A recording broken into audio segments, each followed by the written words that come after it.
당신은 내 인생에 도움이 된 게 뭐가 있어? 그 말 한마디로 한 여자는 아무것도 남기지 않고 떠났습니다. 그리고 3년이 흘렀습니다. 차가운 아침, 지하철역 입구. 하얀 뻥튀기 연기 사이로 한 여자가 앉아 있습니다. 낡은 점퍼, 얼어붙은 손, 그리고 등에 업힌 작은 아이 하나.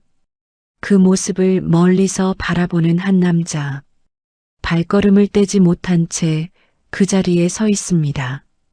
여러분, 그 여자가 누구인지 상상이나 되십니까? 대한민국 재벌 회장의 전 아내였습니다. 그리고 그 순간 남자는 깨닫습니다. 자신이 버린 것은 아내 하나가 아니었다는 것을. 과연 그 3년 동안 그녀에게 무슨 일이 있었던 걸까요? 그리고 그 아이는 누구의 아이일까요? 지금부터 그 이야기를 들려드리겠습니다. 이야기 시작하기 전에 구독, 좋아요, 알림 설정 부탁드립니다. 올해도 사상 최대 실적입니다. 회장님. 비서의 목소리는 깔끔하고 단호했습니다. 강태준은 아무 말도 하지 않았습니다.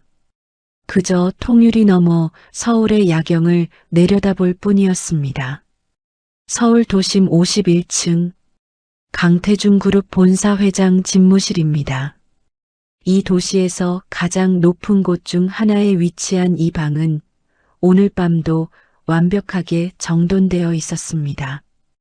원목 책상 위에는 서류 한 장 흐트러짐이 없었고 공기청정기는 소리도 없이 돌아가고 있었으며 창가에 놓인 난초 화분은 전문 관리업체가 주 2회 손질한 것이었습니다.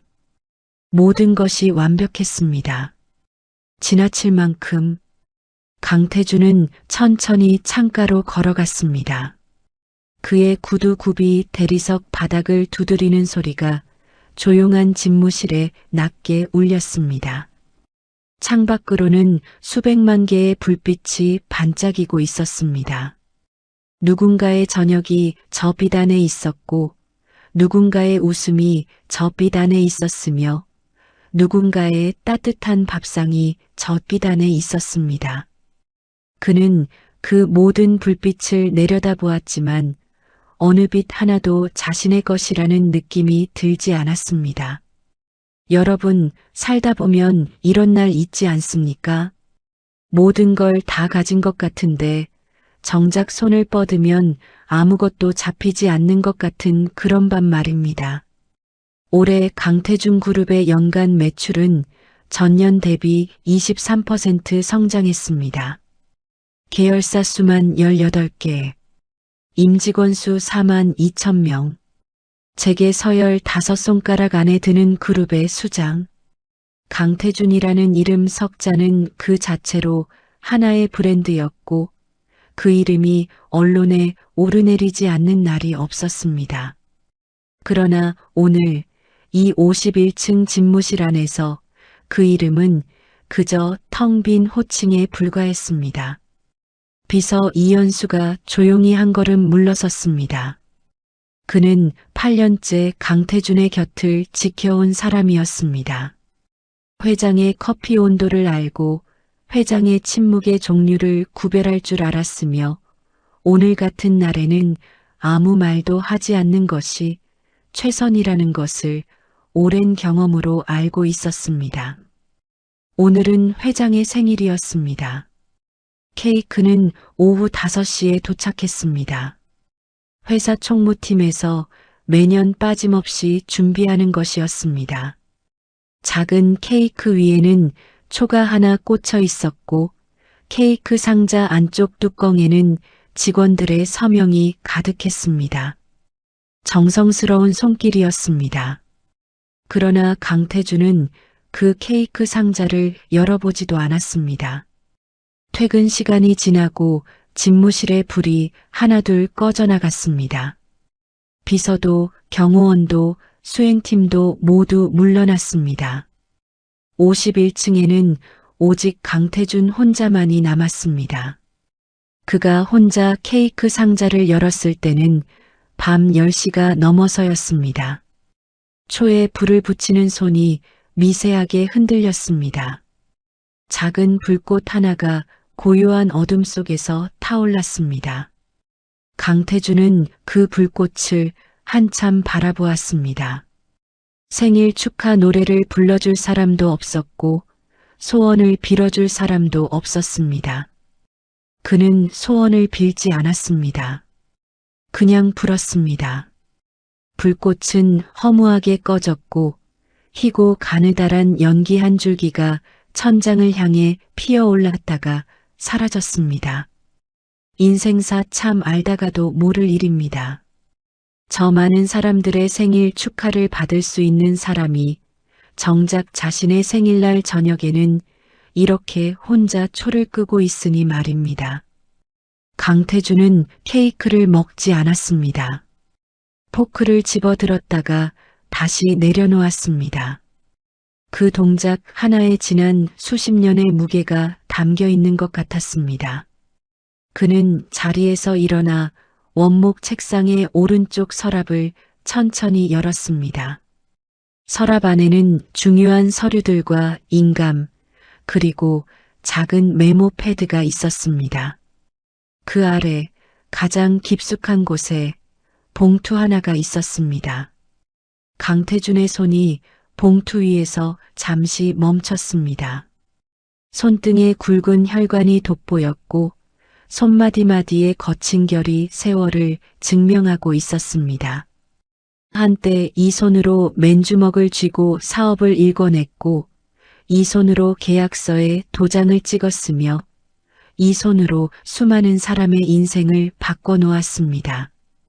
그러나 지금 이 손은 낡은 봉투 하나 앞에서 떨고 있었습니다. 그는 봉투를 꺼내지 않았습니다. 손끝으로 그 표면을 가볍게 후쳤을 뿐입니다. 봉투의 종이 결이 느껴졌습니다. 모서리가 조금 닳아 있었고 빛이 약간 발해 있었습니다. 꺼내지도 버리지도 못한 채 3년을 그 자리에 있었던 것입니다. 강태준은 천천히 서랍을 닫았습니다. 딸깍 하는 작은 소리가 고요한 집무실에 유난히 크게 울렸습니다. 그는 다시 창가로 갔습니다. 서울의 밤은 여전히 빛나고 있었습니다. 차가운 유리창에 이마를 살짝 기댔습니다. 유리는 차가웠습니다. 그 차가움이 오히려 선명하게 느껴졌습니다. 창밖에는 바람이 불고 있었고 저 아래 도로에는 퇴근길 차들이 줄지어 움직이고 있었습니다. 누군가는 지금 집으로 돌아가고 있을 것입니다. 누군가는 지금 가족과 저녁을 먹고 있을 것입니다. 누군가는 지금 오래된 사람의 이름을 부르고 있을 것입니다. 강태준은 그 이름을 속으로 불렀습니다. 소리내지 않았습니다. 그저 입술만 아주 미세하게 움직였을 뿐입니다. 보는 사람이 있었다면 무슨 말인지 알아볼 수 없었을 것입니다. 그러나 그것은 분명히 누군가의 이름이었습니다. 여러분, 우리는 살면서 때로 지워야 할 것들을 지우지 못하고 삽니다. 버려야 할 것들을 버리지 못하고 잊어야 할 것들을 잊지 못하고 그렇게 서랍 깊숙이 넣어둔 채로 세월을 보냅니다. 강태준에게 그 서랍 속 봉투는 바로 그런 것이었습니다. 시계가 자정을 가리켰습니다. 집무실의 간접 조명이 낮게 깔렸고 강태준의 옆얼굴이 그 빛 속에 조용히 놓였습니다. 주름진 눈과 굳게 담은 입술, 그리고 유리창에 비친 흐릿한 그의 눈빛. 그 눈빛 안에는 후회인지 그리움인지 아니면 그 둘이 섞인 무언가인지 알 수 없는 것이 조용히 가라앉아 있었습니다. 바로 그때였습니다. 집무실 문이 조심스럽게 열렸습니다. 당직 비서 이현수였습니다. 그는 문 앞에서 멈추어 서서 조심스럽게 말했습니다. 회장님, 내일 오전 외부 일정 중에 을지로 입구역 근처로 이동하시는 동선이 잡혀 있습니다. 확인 부탁드립니다. 강태준은 창밖을 바라보는 채로 낮게 답했습니다. 알겠다는 말인지 그냥 내뱉는 소리인지 구분하기 어려운 짧은 대답이었습니다. 비서는 조용히 물러났습니다. 문이 다시 닫혔습니다. 강태준은 그 말을 흘려들었습니다. 을지로 입구역. 그에게 그 이름은 그저 서울 한복판의 수백 개 지하철역 중 하나일 뿐이었습니다. 내일도 여느 날과 다름없는 하루가 될 것이라고 생각했습니다. 미팅이 있고 보고가 있고 결제가 있는 그런 하루. 그는 그렇게 생각했습니다. 그러나 내일 을지로 입구역 2번 출구 앞에서 그의 인생은 완전히 뒤집어질 것이었습니다. 당신은 내 인생에 도움이 된 게 뭐가 있어? 그 말은 칼이었습니다. 나를 세운 칼도 아니었습니다. 무심하게 던진 돌멩이 같은 말이었는데 맞은 사람의 가슴에는 칼보다 깊이 박혔습니다. 강태준은 그날 자신이 무슨 말을 했는지 기억하고 있었습니다. 아니, 정확히는 기억하고 싶지 않은데도 잊히지 않는 말이었습니다. 3년 전 겨울이었습니다.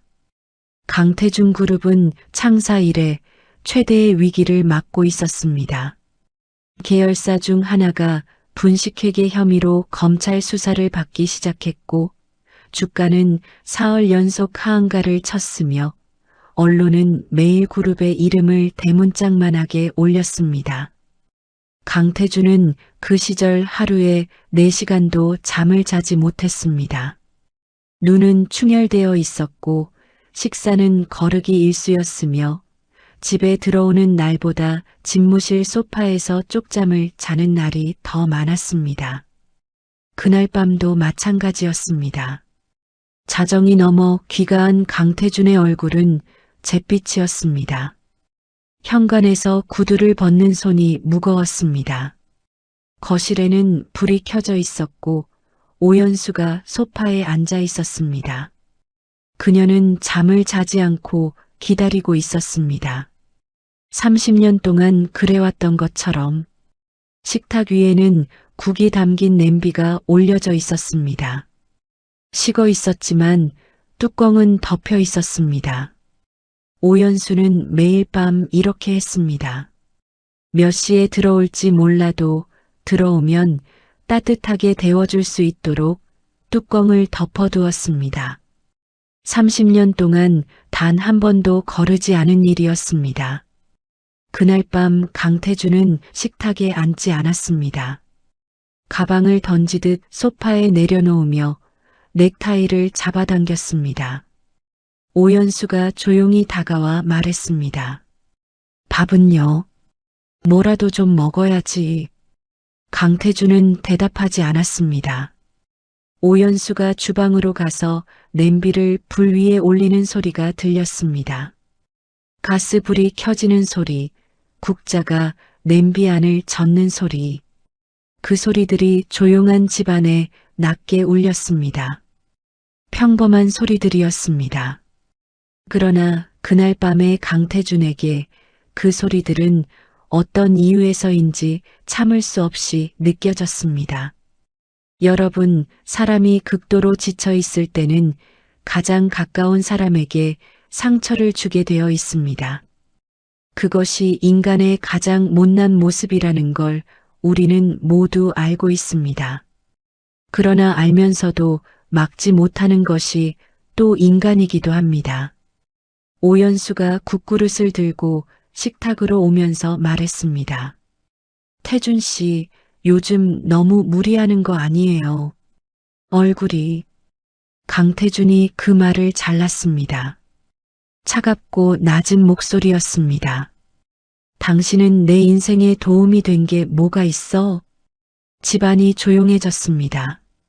냄비 속 국이 끓는 소리만이 주방에서 들려왔습니다. 오연수는 멈추어 섰습니다.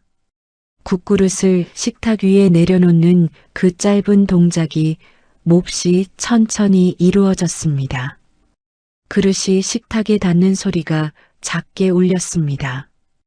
오연수는 아무 말도 하지 않았습니다. 강태준도 더 이상 말하지 않았습니다. 두 사람 사이의 침묵은 그 어떤 고함보다도 무거웠습니다. 그것이 마지막이었습니다. 사흘 뒤 오연수는 이혼 서류를 내밀었습니다. 강태준은 당황했습니다. 설마 했습니다. 30년을 살아온 사람이 그 한마디에 이런 결정을 할 리 없다고 생각했습니다. 그러나 오연수의 눈빛은 흔들리지 않았습니다. 눈물도 없었습니다. 목소리도 떨리지 않았습니다. 오히려 강태준이 더 떨렸습니다. 그는 말했습니다. 그 말은 취소한다고, 자신이 너무 지쳐 있었다고, 미안하다고. 그러나 오연수는 이미 결심이 서 있는 사람이었습니다. 30년 동안 쌓인 것들이 그날 밤 그 한마디로 무너진 것이 아니었습니다. 그 한마디는 그저 마지막 한 장이었을 뿐, 이미 오래전부터 쌓여온 것들이 그 무게를 버티지 못한 것이었습니다. 인생사 참 알다가도 모를 일입니다. 평생을 쌓아온 것이 무너질 때는 언제나 그렇습니다. 천천히 그러나 한순간에 이혼 서류에 도장이 찍혔습니다. 오연수는 위자료를 요구하지 않았습니다. 재산 분할도 최소한으로만 정리했습니다. 강태준은 그것이 이상했습니다. 30년을 살았으면 요구할 것이 있을 텐데 오연수는 아무것도 원하지 않는 것처럼 보였습니다. 그 담담함이 강태준을 더욱 불안하게 만들었습니다. 원망이나 분노라면 맞받아칠 수라도 있었을 것입니다. 그러나 저 고요함 앞에서는 그는 아무것도 할 수 없었습니다. 서류가 처리되던 날 오연수는 작은 캐리어 하나만 들고 그 집을 나갔습니다. 30년을 살았던 집에서 캐리어 하나. 강태준은 현관에 서서 그녀의 뒷모습을 바라보았습니다. 엘리베이터 문이 닫혔습니다. 그것으로 끝이었습니다. 그 후 3년 동안 강태준은 오연수의 소식을 알 수 없었습니다. 처음에는 알려고도 하지 않았습니다. 자존심이 그것을 허락하지 않았습니다. 그러다 어느 순간부터 알고 싶어졌지만 그녀는 이미 어디에도 없었습니다. 핸드폰 번호는 바뀌었고 지인들도 연락이 끊겼으며 어디에 사는지조차 아무도 몰랐습니다. 오연수는 흔적도 없이 사라진 것이었습니다. 현재의 집무실로 돌아온 강태준은 눈을 천천히 감았다가 떴습니다. 창밖에는 여전히 서울의 밤이 펼쳐져 있었습니다. 3년 전의 기억은 언제나 이렇게 찾아왔습니다. 불쑥 그리고 선명하게. 바로 그때였습니다. 당직 비서가 조심스럽게 노크하고 들어오더니 태블릿 화면을 내밀었습니다. 화면에는 흐릿한 이미지 하나가 떠 있었습니다. 화질이 좋지 않았습니다.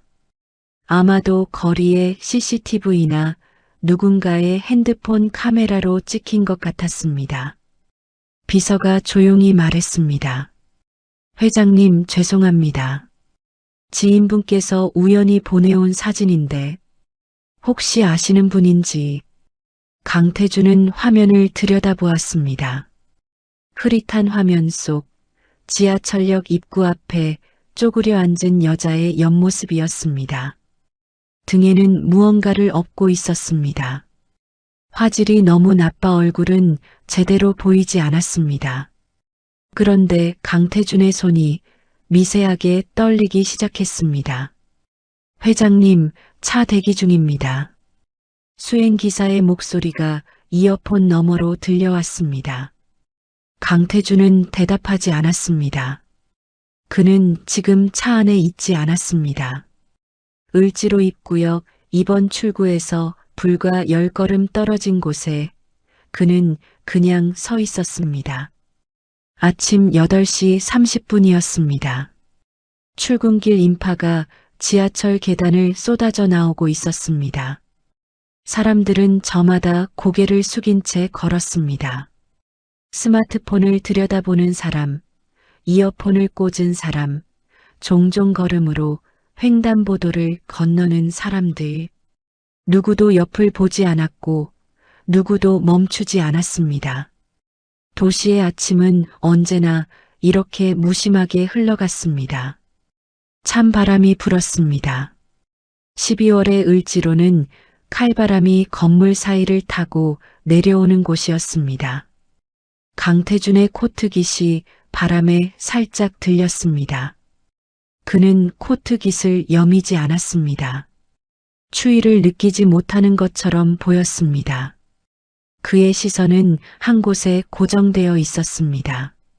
지하철 2번 출구 왼편 계단 난간 옆 모퉁이였습니다.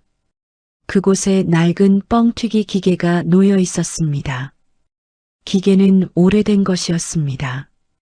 군데군데 녹이 슬었고 바퀴 한쪽은 벽돌로 괴어 놓았으며 기계 옆에는 투명 비닐봉지에 담긴 뻥튀기들이 줄지어 걸려 있었습니다.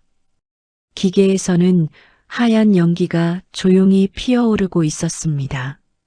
차가운 아침 공기 속에서 그 연기는 유난히 도드라져 보였습니다. 그리고 그 앞에 여자가 있었습니다. 낡은 감색 점퍼를 입고 있었습니다. 무릎 아래까지 내려오는 패딩 바지에 낡은 운동화를 신고 있었습니다. 머리는 뒤로 대충 묶여 있었고 귀 뒤로 삐져나온 머리카락이 바람에 흔들렸습니다. 그녀는 작은 플라스틱 의자에 앉아 뻥튀기 봉지를 손질하고 있었습니다. 손가락은 빨갛게 얼어 있었습니다. 장갑을 끼지 않은 맨손이었습니다. 그 손이 비닐봉지에 매듭을 묶는 동작이 느리지 않았습니다. 오래 익숙해진 사람의 손놀림이었습니다. 그런데 그 여자의 등에 아기가 있었습니다. 아기띠로 단단하게 묶인 작은 생명이었습니다. 아기는 엄마의 등에 얼굴을 묻은 채 잠들어 있었습니다. 볼이 포동포동하고 입술이 작게 오물거리는 것이 깊은 잠에 빠진 것이 분명했습니다.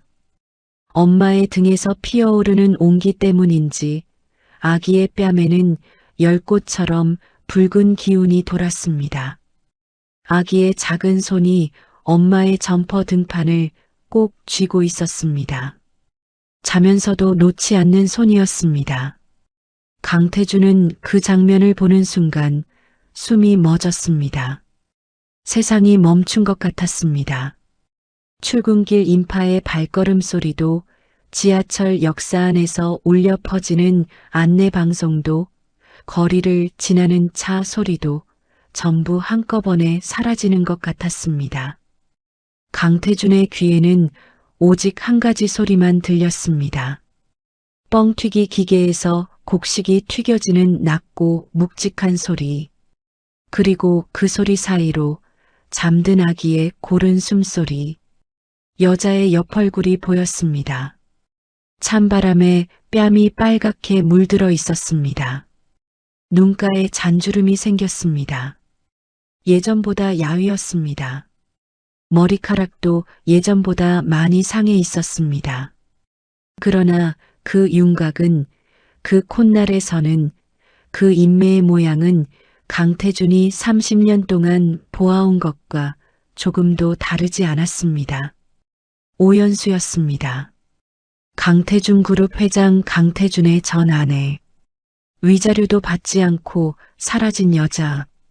3년 동안 아무도 어디 있는지 몰랐던 그 사람이 지금 을지로 입구역 2번 출구 앞에서 아기를 등에 업고 뻥튀기를 팔고 있었습니다. 여러분, 살다 보면 이런 순간이 있습니다. 어떤 장면이 눈에 들어오는 순간 가슴 한가운데가 그냥 내려앉아 버리는 것 같은 그런 순간 말입니다. 말도 나오지 않고 발도 떨어지지 않고 그냥 그 자리에 박혀버리는 것 같은 순간. 강태준에게 지금이 바로 그 순간이었습니다. 그의 다리가 움직이지 않았습니다. 20년 넘게 수천억의 계약을 눈 하나 깜짝 않고 결정해온 사람이 지금 10걸음을 걷지 못하고 그 자리에 서 있었습니다. 코트 안에서 주먹을 쥐었습니다. 손마디가 하얗게 질렸습니다. 손님이 다가왔습니다. 50대로 보이는 아주머니였습니다. 오연수가 고개를 들며 환하게 웃었습니다. 그 웃음이 강태준의 가슴을 다시 한번 내리눌렀습니다. 저 웃음을 그는 알았습니다. 처음 만났던 날도 저런 웃음이었고 아이처럼 좋아하던 날도 저런 웃음이었으며 힘든 날에도 억지로 지어 보이던 웃음이 저것이었습니다.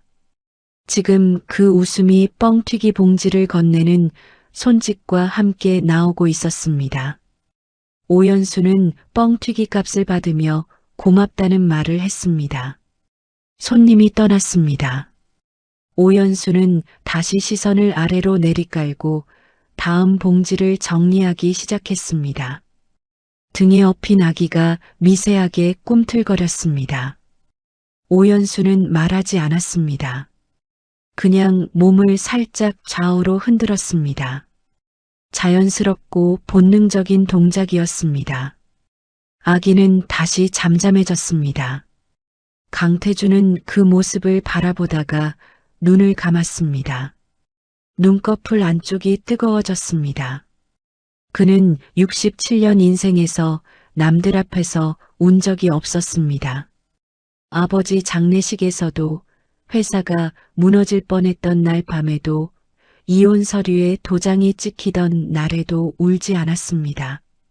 그러나 지금 차가운 을지로 거리에서 눈꺼풀 안쪽이 타들어가는 것 같았습니다. 그가 한 발짝을 내디뎠습니다. 딱 한 발짝이었습니다.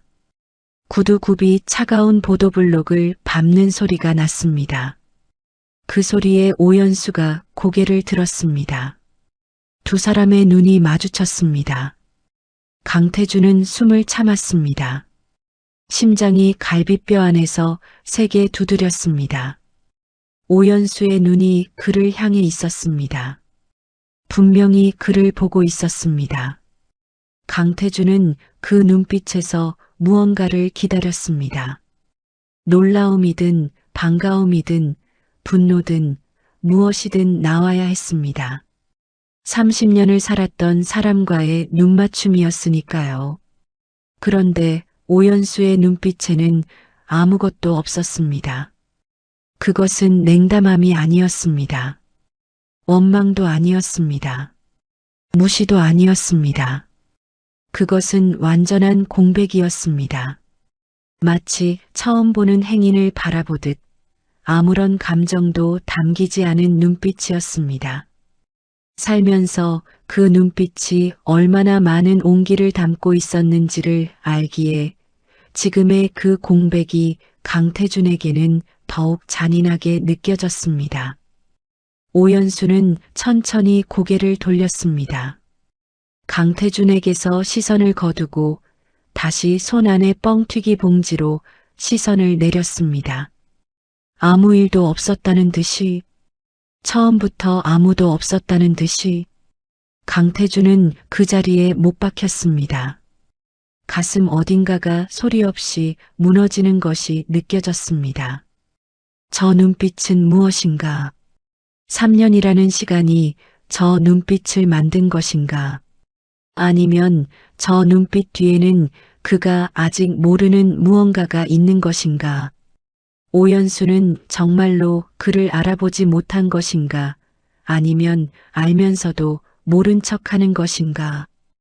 그리고 저 아기는, 도대체 저 아기는 누구의 아이인가? 뻥튀기 기계에서 연기가 피어올랐습니다. 하얗고 가느다란 연기가 차가운 아침 공기 속으로 쓰러져 갔습니다. 오연수의 등에서 잠든 아기는 여전히 고른 숨을 쉬고 있었습니다. 강태주는 그 자리에서 한 발짝도 더 나아가지 못했습니다. 그저 바라볼 뿐이었습니다. 대한민국에서 손꼽히는 재벌 회장이 지금 이 순간만큼은 아무것도 아닌 사람이었습니다. 차가운 바람이 여전히 을지로 골목을 스치고 지나가고 있었습니다. 그러나 강태준에게는 더 이상 추위가 느껴지지 않았습니다. 몸이 얼어붙은 것이 아니라 감각 자체가 멈춘 것처럼 느껴졌습니다. 눈앞의 장면이 현실인지 아닌지조차 분간이 되지 않았습니다. 그는 결국 발걸음을 떼지 못한 채 한참을 그 자리에 서 있었습니다. 오연수는 그를 보지 않았습니다. 아니, 보지 않는 것이 아니라 존재 자체를 지워버린 것처럼 행동하고 있었습니다. 손님이 오면 웃었고 돈을 받으면 고개를 숙였으며 아기가 뒤척이면 몸을 흔들었습니다. 모든 것이 자연스러웠습니다. 너무나 자연스러워서 더 잔인했습니다. 여러분, 사람 사이에서 가장 견디기 힘든 것은 무엇일까요? 미움도 아닙니다. 분노도 아닙니다. 완전히 아무것도 아닌 존재가 되어버리는 그 순간입니다. 강태준은 지금 그 자리에 서 있었습니다. 그는 결국 뒤로 물러났습니다. 더 가까이 갈 수 없었습니다. 아니, 갈 자격이 없다는 생각이 들었습니다. 발걸음을 돌리는 순간 그의 시야에서 오연수의 모습이 점점 멀어졌습니다. 그러나 이상하게도 눈앞에서 사라질수록 그 장면은 더 또렷하게 머릿속에 박혀버렸습니다. 차에 올라탄 후에도 그는 한동안 아무 말도 하지 않았습니다. 수행기사가 조심스럽게 백미러로 눈치를 보았지만 말을 걸 수 없었습니다. 차 안에는 정적이 깔려 있었습니다. 엔진 소리만 낮게 울리고 있었습니다. 강태준은 창밖을 바라보았습니다. 서울은 여전히 바쁘게 움직이고 있었습니다. 그러나 그에게는 모든 것이 느리게 흘러가는 것처럼 보였습니다. 신호등이 바뀌고 사람들이 건너고 차들이 지나가는데 그 모든 장면 위에 방금 전에 그 모습이 겹쳐 보였습니다. 아기를 등에 업은 채 뻥튀기를 팔던 오연수의 모습이 계속해서 떠올랐습니다. 그의 손이 무릎 위에서 천천히 움켜쥐어졌습니다. 아기, 그 단어 하나가 머릿속을 떠나지 않았습니다. 나이로 보아 이혼 후에 태어난 것이 분명했습니다. 그렇다면 저 아이의 아버지는 누구인가? 강태준의 가슴 깊은 곳에서 설명하기 어려운 감정이 올라왔습니다. 분노인지 허탈함인지 아니면 질투인지 모를 감정이었습니다. 그러나 그 감정은 오래가지 못했습니다. 곧 다른 생각이 그 자리를 대신했습니다. 그녀가 저렇게 살고 있다는 사실, 그것 하나만으로도 이미 충분히 무너지고 있었기 때문입니다. 회사에 도착한 후에도 그는 아무 일도 하지 못했습니다. 보고서가 올라왔지만 읽히지 않았고 임원들이 들어와 설명을 했지만 귀에 들어오지 않았습니다. 회의 중에도 그의 시선은 자꾸 허공으로 흘러갔습니다. 결국 그는 회의를 중단시켰습니다. 그날 강태준은 생애 처음으로 업무를 이유 없이 멈춘 사람이 되었습니다. 저녁이 되자 그는 비서를 불렀습니다. 목소리는 낮았지만 분명했습니다. 오연수에 대해 알아보라는 지시였습니다. 비서는 잠시 머뭇거렸습니다. 3년 동안 단 한 번도 입에 올리지 않았던 이름이었습니다. 그러나 그는 고개를 숙이며 알겠다고 답했습니다. 그날 밤 강태준은 집으로 돌아가지 않았습니다. 집무실에 혼자 남았습니다. 불을 끄지 않았습니다. 소파에도 앉지 않았습니다. 창가에도 서지 않았습니다. 그저 책상 앞에 앉아 있었습니다. 시간이 흘렀습니다. 시계가 한 바퀴를 돌았습니다. 그리고 새벽이 가까워질 무렵 비서가 다시 문을 두드렸습니다. 자료를 들고 들어왔습니다. 강태준은 아무 말 없이 그것을 받아들었습니다. 서류는 두껍지 않았습니다. 오히려 너무 얇았습니다. 그는 한 장씩 넘겼습니다. 이혼 이후의 행적, 거주지, 생활 기록, 그리고 그는 손을 멈췄습니다. 연수는 이혼 후 혼자였습니다. 재혼 기록이 없었습니다. 동거 흔적도 없었습니다. 주변인 진술에서도 남자의 존재는 확인되지 않았습니다. 완전히 혼자였습니다. 강태준의 눈썹이 미세하게 움직였습니다. 그렇다면 그는 마지막 장을 넘겼습니다. 거기에는 단 한 줄이 적혀 있었습니다. 아기의 출생 연도. 그 숫자를 보는 순간 강태준의 손에서 서류가 떨어졌습니다. 바닥에 종이가 흩어졌습니다. 그는 그대로 움직이지 않았습니다. 눈동자가 흔들렸습니다. 그 숫자는 너무나 익숙한 시간이었습니다. 그는 기억해냈습니다. 이혼하기 직전의 겨울, 그 마지막 밤, 서로 아무 말도 하지 않았던 그날, 그의 숨이 거칠어졌습니다. 이건 말이 되지 않는다고 머리는 부정하고 있었지만 가슴은 이미 알고 있었습니다. 강태준은 천천히 고개를 떨궜습니다. 손이 떨렸습니다. 그리고 아주 작게 아무도 듣지 못할 정도로 낮은 목소리가 흘러나왔습니다. 이게 말이 되나? 그의 눈앞에 다시 그 장면이 떠올랐습니다. 차가운 아침, 뻥튀기 연기, 그리고 등에 업힌 아이. 그 아이가 자신의 아이라는 생각이 처음으로 그의 머릿속을 스쳤습니다. 그리고 그 순간 강태준의 인생은 완전히 다른 방향으로 기울기 시작했습니다. 밤은 깊어졌습니다. 그러나 강태준에게 시간은 더 이상 흐르지 않는 것처럼 느껴졌습니다. 집무실 안의 공기는 여전히 따뜻했지만 그의 몸속은 얼음처럼 식어 있었습니다. 바닥에 떨어진 서류들은 그대로 흩어져 있었고 그는 그것을 다시 주워 담을 생각조차 하지 못한 채 그 자리에 앉아 있었습니다. 여러분, 인생에는 어떤 진실이 있습니다. 듣는 순간 이전의 삶으로는 절대 돌아갈 수 없게 만드는 그런 진실 말입니다. 강태준에게 지금 이 순간이 바로 그런 시간이었습니다. 그는 다시 한번 서류를 집어들었습니다. 손끝이 떨렸습니다.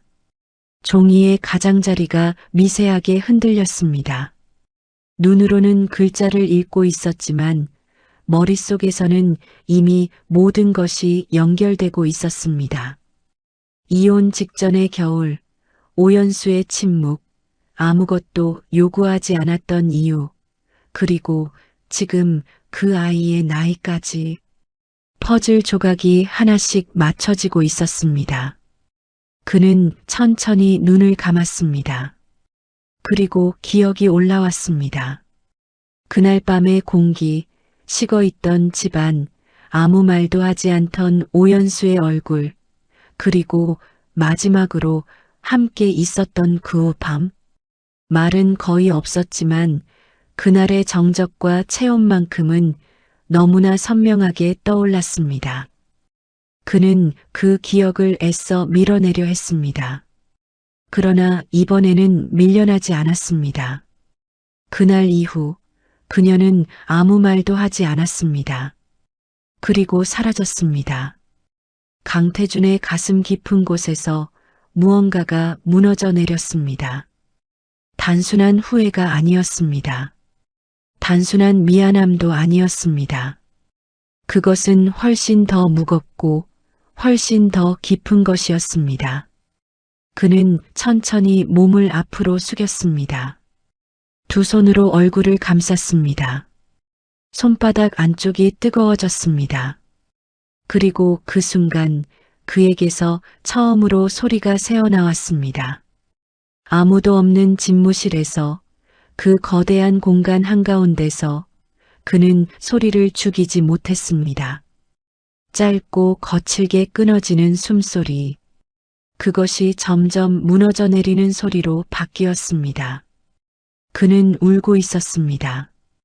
평생을 단 한 번도 무너지지 않았던 사람이 이제야 무너지고 있었습니다. 여러분, 사람은 언제 울까요? 억울해서도 아니고 화가 나서도 아닙니다. 되돌릴 수 없다는 걸 알았을 때, 그때 비로소 울게 됩니다. 강태준은 지금 그 자리에 있었습니다. 그는 자신이 무엇을 잃었는지 그제야 정확하게 알게 되었습니다. 아내 한 사람을 잃은 것이 아니었습니다. 자신의 아이를, 자신의 시간을, 자신의 인생의 한 부분을 통째로 잃어버린 것이었습니다. 그것도 아무것도 모른 채로. 그 사실이 그를 더욱 짓눌렀습니다. 오연수는 왜 말하지 않았을까? 왜 단 한마디도 하지 않았을까? 그 질문이 머릿속을 맴돌았습니다. 그러나 곧 답이 떠올랐습니다. 그가 했던 그 말. 당신은 내 인생에 도움이 된 게 뭐가 있어? 그 말 하나로 모든 것이 설명되었습니다. 오연수에게 그 말은 단순한 상처가 아니었습니다. 자신의 존재 자체를 부정당한 순간이었습니다. 30년을 함께 살아온 시간 전체가 부정당한 것이었습니다. 그녀는 그 순간 결심했을 것입니다. 이 아이만큼은 어떤 말로도 부정당하지 않게 하겠다고, 어떤 환경에서도 누구에게도 휘둘리지 않게 하겠다고. 그 결심 하나로 그녀는 모든 것을 내려놓았을 것입니다. 돈도, 집도, 이름도, 그리고 그에게서도 완전히 사라졌을 것입니다. 강태준의 손이 책상 위를 짚었습니다. 힘이 들어갔습니다. 손등의 핏줄이 도드라졌습니다. 그는 고개를 들었습니다. 눈이 붉게 충혈되어 있었습니다. 그는 천천히 자리에서 일어났습니다. 그리고 창가로 걸어갔습니다. 서울의 밤이 다시 눈앞에 펼쳐졌습니다. 수많은 불빛들이 여전히 반짝이고 있었습니다. 그러나 이번에는 그 불빛이 다르게 보였습니다. 그 안에는 누군가의 삶이 있었고, 누군가의 가족이 있었고, 누군가의 아이가 있었습니다. 그리고 그 모든 것에서 그는 자신이 완전히 배제되어 있다는 사실을 처음으로 실감했습니다. 그는 유리창에 손을 댔습니다. 차가운 감촉이 손바닥을 타고 올라왔습니다. 그 차가움이 오히려 정신을 또렷하게 만들었습니다. 그는 조용히 입을 열었습니다. 아무도 듣지 않는 공간에서 처음으로 진심이 흘러나왔습니다. 미안하다. 그 한마디였습니다. 그러나 그 한마디에는 3년의 시간과 30년의 삶이 모두 담겨 있었습니다. 그는 한참을 그렇게 서 있었습니다. 그리고 천천히 돌아섰습니다. 책상 위에 놓인 서류들을 다시 한번 바라보았습니다. 그리고 결심했습니다. 이번에는 도망치지 않겠다고. 이번에는 모른 척하지 않겠다고. 이번에는 늦었더라도 끝까지 가보겠다고. 그는 인터폰을 눌렀습니다. 비서가 응답했습니다. 그의 목소리는 이전과 달랐습니다. 낮았지만 분명했고 흔들림이 없었습니다. 내일 일정 전부 비워. 잠시 정적이 흘렀습니다. 비서가 다시 물었습니다. 전부 말씀이십니까? 강태준은 잠시도 망설이지 않았습니다. 전부. 그리고 덧붙였습니다. 차는 필요 없다. 그는 더 이상 차 안에서 바라보는 사람이 되고 싶지 않았습니다. 직접 걸어가야 했습니다. 직접 그 자리에 서야 했습니다. 직접 마주해야 했습니다. 그는 다시 서랍을 열었습니다. 그동안 꺼내지 못했던 그 봉투를 이번에는 꺼냈습니다. 천천히, 아주 천천히 봉투를 열었습니다. 안에는 한 장의 사진이 있었습니다. 젊은 시절의 오연수가 웃고 있었습니다. 그 웃음은 지금 을지로에서 보았던 그 웃음과 같았습니다. 그러나 동시에 전혀 달랐습니다. 그때의 웃음에는 아무것도 짊어지지 않은 가벼움이 있었고 지금의 웃음에는 모든 것을 짊어진 무게가 있었습니다. 강태준의 손이 사진 위에서 멈췄습니다. 그는 사진을 한참 바라보았습니다. 그리고 아주 조용하게 말했습니다. 연수야. 그 이름을 이번에는 소리내어 불렀습니다. 그 한마디가 공기 속에 흩어졌습니다. 그러나 그에게는 분명히 들렸습니다. 그는 사진을 다시 봉투에 넣지 않았습니다. 손에 쥔 채로 책상 위에 내려놓았습니다. 이번에는 숨기지 않겠다는 뜻이었습니다. 그는 불을 끄지 않았습니다. 그대로 의자에 앉았습니다. 눈을 감지 않았습니다. 밤을 그대로 견디기로 한 사람처럼 그는 그 자리에 앉아 있었습니다. 창밖이 조금씩 밝아오기 시작했습니다. 새벽이 지나고 있었습니다. 그리고 그날 아침, 강태준은 다시 을지로로 향할 것입니다. 그러나 이번에는 멀리서 바라보는 사람이 아닐 것입니다. 그는 걸어갈 것입니다. 그녀에게로, 그리고 그 아이에게로.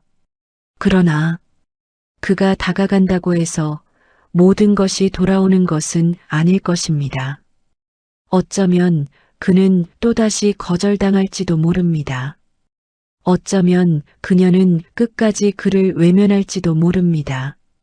어쩌면 그 아이는 그를 아버지라고 부르지 않을지도 모릅니다. 그 모든 가능성 앞에서 그는 처음으로 두려움을 느끼고 있었습니다. 그러나 그럼에도 불구하고 그는 가야만 했습니다. 그것이 지금의 그에게 남은 유일한 선택이었기 때문입니다. 아침 공기가 아직 차가운 시간입니다. 해는 완전히 떠오르지 않았고 서울의 골목은 밤과 낮 사이 어딘가에 머물러 있는 듯 했습니다. 강태준은 차를 타지 않았습니다. 수행기사도 비서도 부르지 않았습니다. 코트 단추를 잠그고 혼자 걸었습니다. 여러분, 어떤 길은 차로 가면 안 됩니다. 반드시 걸어가야 하는 길이 있습니다. 그래야만 그 길의 무게를 온몸으로 느낄 수 있기 때문입니다. 그는 을지로 입구역으로 향했습니다. 어제 서 있던 그 자리로 똑같이 걸어갔습니다. 발걸음 하나하나가 무겁게 느껴졌습니다. 구두 밑창이 바닥을 밟을 때마다 마치 과거를 밟고 지나가는 것 같았습니다. 지하철 2번 출구가 보였습니다. 그는 멈추지 않았습니다. 천천히 그러나 분명하게 걸어갔습니다. 그리고 어제 그 자리에 오연수가 있었습니다. 똑같은 자리였습니다. 똑같은 뻥튀기 기계, 똑같은 플라스틱 의자, 똑같이 등에 업힌 아이. 마치 어제의 장면이 그대로 반복되는 것 같았습니다. 그러나 오늘의 강태준은 어제와 달랐습니다. 그는 멀리서 서 있지 않았습니다. 곧장 걸어갔습니다. 발걸음이 가까워질수록 심장이 점점 더 크게 뛰었습니다. 숨이 가빠졌습니다. 손끝이 차가워졌습니다. 그러나 멈추지 않았습니다. 그리고 그녀 앞에 섰습니다. 오연수가 고개를 들었습니다. 두 사람의 눈이 다시 마주쳤습니다. 이번에는 피하지 않았습니다. 강태준의 입술이 천천히 열렸습니다. 목소리가 나왔습니다. 조심스럽고 낮고 떨리는 목소리였습니다. 연수야. 그 한마디였습니다. 오연수의 눈동자가 아주 미세하게 흔들렸습니다. 처음으로 완전히 비어있던 그 눈빛에 아주 작은 파장이 생겼습니다. 그러나 그것은 오래가지 않았습니다. 그녀는 다시 고개를 숙였습니다. 그리고 아무 일도 없다는 듯이 뻥튀기 봉지를 정리했습니다. 강태준은 그 자리에서 움직이지 않았습니다. 그는 다시 말했습니다. 이번에는 조금 더 또렷하게. 연수야 나다. 정적이 흘렀습니다. 사람들은 여전히 지나가고 있었고 지하철은 계속해서 사람들을 쏟아내고 있었습니다. 그러나 그 두 사람 사이의 공간만큼은 완전히 멈춰 있었습니다. 오연수의 손이 멈췄습니다. 그리고 아주 천천히 고개를 들었습니다. 이번에는 눈을 피하지 않았습니다. 그녀의 눈에는 감정이 있었습니다. 그러나 그것은 반가움이 아니었습니다. 분노도 아니었습니다. 그것은 아주 오래 쌓여서 굳어버린 무언가였습니다. 그녀가 입을 열었습니다. 짧았습니다. 왜 왔어요? 그 한마디였습니다. 강태준의 목이 막혔습니다. 할 말은 많았지만 아무 말도 나오지 않았습니다. 사과를 해야 했습니다. 설명을 해야 했습니다. 그러나 그 모든 말이 너무 늦었다는 것을 그는 이미 알고 있었습니다. 그래서 그는 다른 말을 했습니다. 아이 누구냐? 그 말이 입 밖으로 나오는 순간 그는 스스로도 그 질문이 얼마나 비겁한지 알았습니다. 그러나 이미 늦었습니다. 오연수의 눈빛이 변했습니다. 처음으로 분명하게 흔들렸습니다. 그리고 아주 짧게 그러나 분명하게 말했습니다. 당신이 알 필요 없어요. 강태준의 가슴이 내려앉았습니다. 그러나 이번에는 물러서지 않았습니다. 그는 한 발짝 더 다가갔습니다. 그리고 말했습니다. 내 아들이지. 그 말이 공기 속에 떨어졌습니다. 주변의 소리가 모두 사라진 것처럼 느껴졌습니다. 오연수의 손이 떨렸습니다. 아기가 등에 업힌 채로 미세하게 움직였습니다. 그녀는 아무 말도 하지 않았습니다. 그 침묵이 곧 대답이었습니다. 강태준의 눈이 젖었습니다.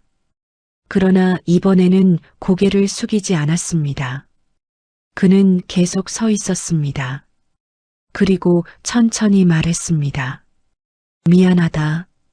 그 한마디였습니다. 변명도 없었습니다. 설명도 없었습니다. 그저 그 한마디였습니다. 오연수의 눈이 흔들렸습니다. 그러나 눈물은 떨어지지 않았습니다. 그녀는 이미 너무 오래 울어버린 사람이었습니다. 그녀가 말했습니다. 늦었어요.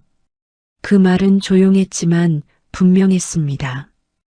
돌아갈 수 없는 시간을 알고 있는 사람의 목소리였습니다.